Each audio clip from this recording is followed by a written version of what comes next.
Hey,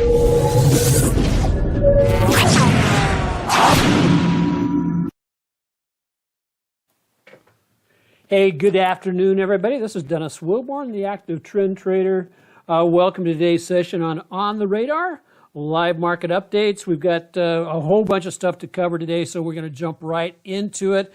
If you're joining us for the first time, welcome aboard. If you're watching it for the first time on YouTube, please subscribe, hit the bell, and there'll be some links down below about how to find out more about active trend trading. If you're joining us on Instagram, just basically, please follow us and go to the bio, and on the bio there's a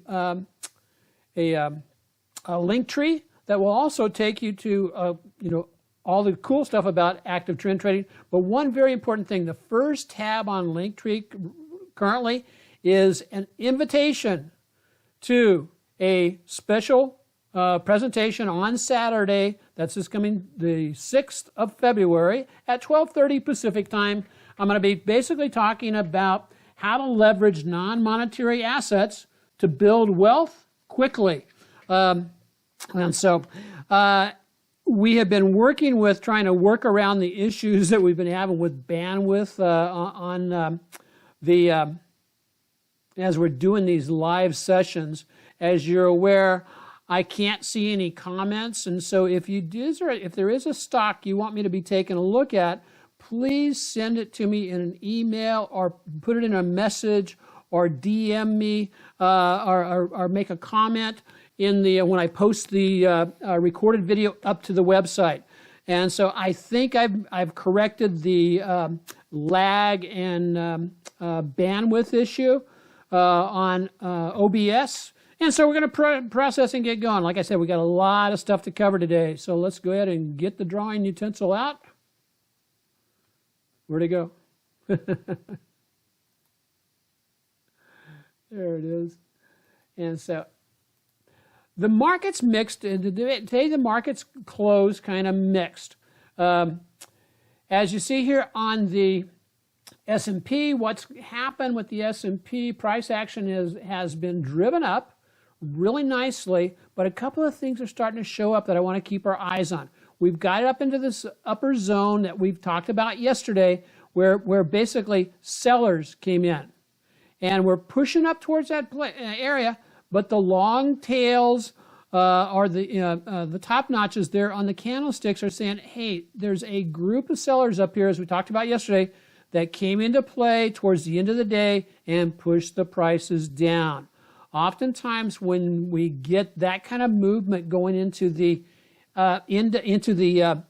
day, is when they're selling into the close, kind of the way they did today. They pushed it up midday, pushed it down into the close. There's I won't say it's a real huge thing to be concerned about, but it maybe give us some clues that the market is softening a little bit. The other thing that is a clue is, as we talked about yesterday, we're pushing down, broke through this swing low right here, so we have a lower low in place. Now this is the first rally attempt from the lower low. If we stall out right here and reverse and start rolling back over, slice through the moving averages, that's a really good indication that, guess what? This is a failed rally attempt, and therefore we want to be trading to the downside. So that's what we've got going with XOP, or correction on the spiders. The Qs were actually down today. So spiders up about 30 cents. The NASDAQ representative, the Qs, actually, this is very interesting. Let me get closer to the chart to take a better look. This is what we call a bearish dark cloud cover. Today's candlestick it's related to a bearish engulfing pattern, but what happens if it closes more than halfway down yesterday's big candle? That's what it's called a dark cloud cover. And sure enough, that has happened. Now we have a reversal signal at support, at resistance. And so this hanging man here, that little itty bitty spinning top there, those are still in effect. And now we're pressing down. I would look for, tomorrow, I'd look for any type of pushback up into the 328 level to be looking to say, you know, that may be a place where I want to plan either to swap over and trade SQQQ, or I can also look to jump on some either a bear call spread or a put debit spread. Where would I expect it to go? Well, since we did come up, you know, and basically set a, yeah, we're not really, this is the lower low. I would expect it to get close to the lows down here, but it may stop at about 316 level. So that's about a $10 move on the Qs to keep your eye on. What about the Russell? Russell was slightly up for the day. Russell, hanging man yesterday, voided by today's price action. Hanging man today. Let's see what happens. We are up in the area where the bearish engulfing from the 26th of January is still in effect. That will basically be in effect unless it's voided by price action taking going above the 216.69 level. So I'd be looking at this particular point, we do not have a reversal signal other than a hanging man after a 3-day uptrend. And so we'll see if we're, you know, see if that in fact comes to fruition, may push a little bit higher. As you see with the little golden triangle right there, I've got an alert to go off, and I'm going to move it down just a little bit actually. I want it to go off and it gets up to $216. That's where I want that to alert me and say, okay, is there a trade to the downside here? I want to wait for the confluence or convergence of clues where we have one, negative divergence at a resistance level similar to what we had on the Qs. So the Qs are kind of primed to go to the downside. At the same time, we may very well, this may be the rally attempt, and that's it. We talked about that rally attempt. This is looking pretty classical, where we are basically dropping down. And on, did this say, yeah, we can consider this is a new lower low. First rally attempt, back up. If it stalls and rolls over, where's it going? Probably down to about that level there. I'd say 34, or even down here to the 50-day moving average, which is about the, rounded off to about $200, $200. And then I would look at jumping on the potential. We had a trade on TZA, but I'll show you what the issue with the trade on TZA was. Is one, we were in it a little bit early, but let's see if we get prices to pull back a little bit, get some kind of reversal here, which isn't there yet. So I'm going to wait until I get a reversal signal on IWM. Before I do anything with regarding its leveraged ETFs. So let's see here. So, tip for today basically is how do we build ourselves into being a consistent, systematic, trader who follows a strong routine? Well, one, you have to identify the routine that you want to keep. You know, if anybody would like to see my trading rules fit on basically one sheet of paper. I have 2 rules to enter and 4 or 5 rules to exit. And one of them is, of course, my stop loss, and the other one is to protect profits. If anybody would like to have a copy of my trading rules that I've developed over the past 30 years and have been, both tested and proven, just drop a DM or drop me a note, and we'll get you signed up with Active Trend Trader and get a copy of those rules. I know, they work very well. They, like I said, the rules for the system then support my strategies of trading both stocks, ETFs, and options. I use the same basic system, and then I just utilize that to trigger off of the other strategies that I want to be trading. So just to keep that in mind. Strategies without a system is a recipe for disaster. So let's go ahead and take a look at, there's 4 stocks I really want to take a look at. Let's take a look at PayPal. PayPal is basically reporting after hours today. And PayPal, let's see, let me find it. See if it started to, it really hasn't started to move yet. And so I'll come back to PayPal towards the end. I want to go take a look at, here is a potential stock that has some I'm going to give you a potential upside stock and a potential downside stock. First one, Boeing. Boeing has had, been taken out behind the shed and beat like a red-headed stepchild. It really has. However, this is very promising. As you see, it bottomed back here in March last year, and then has been staging a comeback over the past year. We just put in this was a higher high compared to this high here, higher low compared to that low there, broke above this high. So now we have the elements and the ingredients to say Boeing is now in an uptrend. Now, will it go all the way up here to the 316 level? Maybe, maybe not. We'll see. But the fact of the matter is that if we are going to trade trade it the direction it's going, well, then we'll basically need to be looking at a opportunity to get in. As you see, this trend line has now been broken to the upside. So this big, huge flag broken to the upside, price action moving back up above the 8, the 20, the 34, the 50. Volume's a little bit lacking here.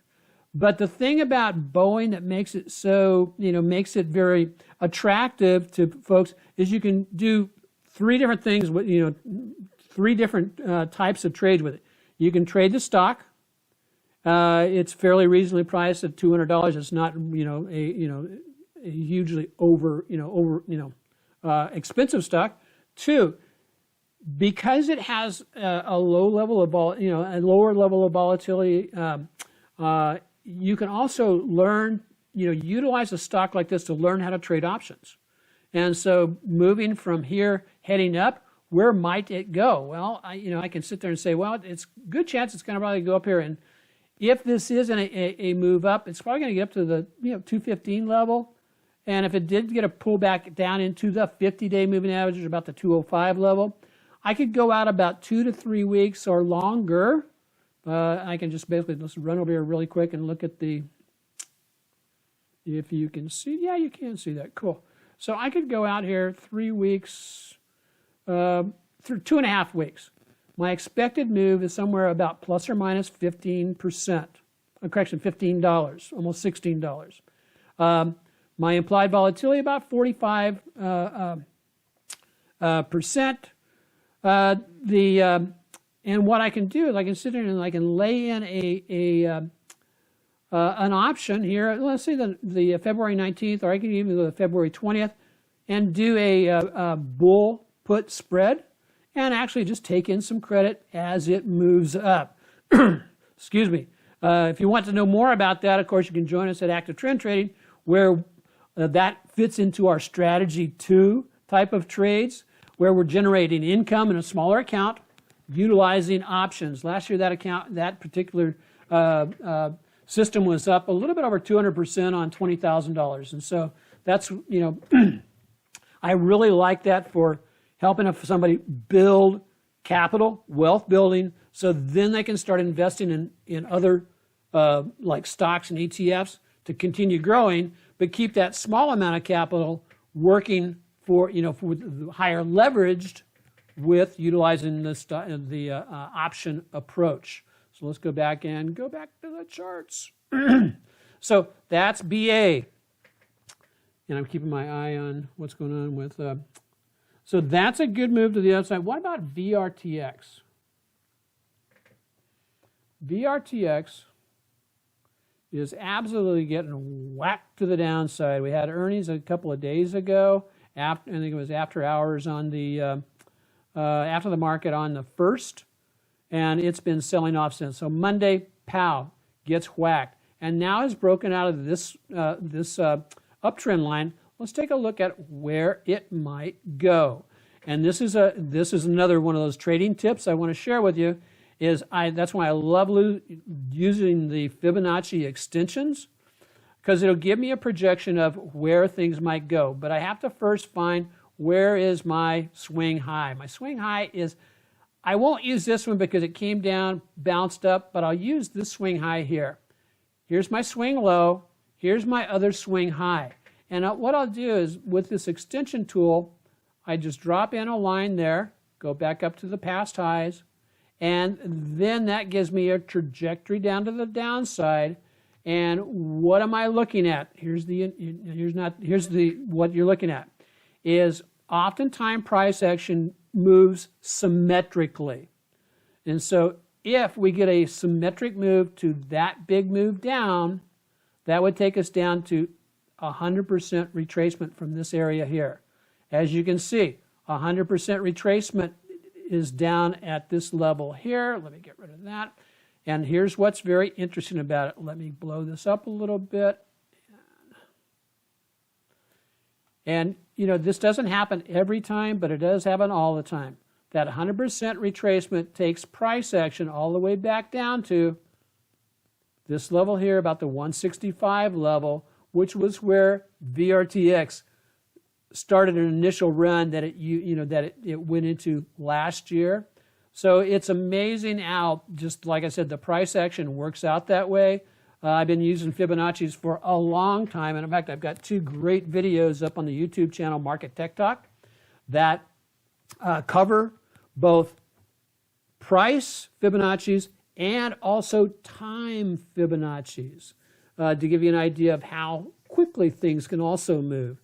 So anyway, that's what I wanted to share with you. So I'm going to look at trading VRTX to the downside. I will look at trading it, though, off of my, I'm basically looking for a pullback up in towards the moving averages, then a reversal. So where might it go? You know, anywhere, I'm looking at probably 225 to probably 220, 221. That's a little window I would look at for potential, you know, and by that time the moving averages should be down. And so that's where I'd look at basically jumping on something to the downside. So again, that covers what I wanted to cover today. I did want to take a look at one last thing, and that now that we've slipped by a little bit, how is PayPal doing? PayPal is, in the first 15 minutes after the close, or first 20 minutes after the close, as you can see, I'm going to basically go here and take a look at this in an after hours. Oh, come on. Maybe.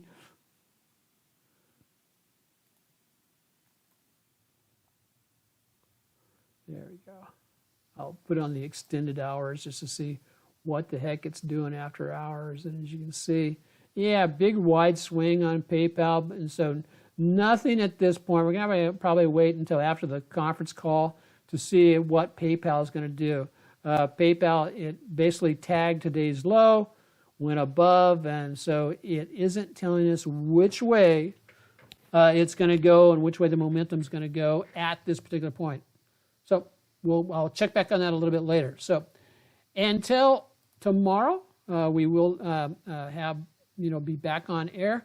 And again, I think I have solved the recording issue, and so I will be, please let your friends know that this is going to be live every Tuesday, Wednesday, Thursday at I'm going to say 5 minutes past 1 o'clock, because what that does is gives the market a chance to settle out a little bit, and then we can proceed from there. So until tomorrow, remember a couple of things. Well, one, remember that we are having the webinar on Saturday, 12:30 Pacific time. And again, it's about how to leverage non-monetary assets to build wealth quickly. So until later, aloha, God bless everybody.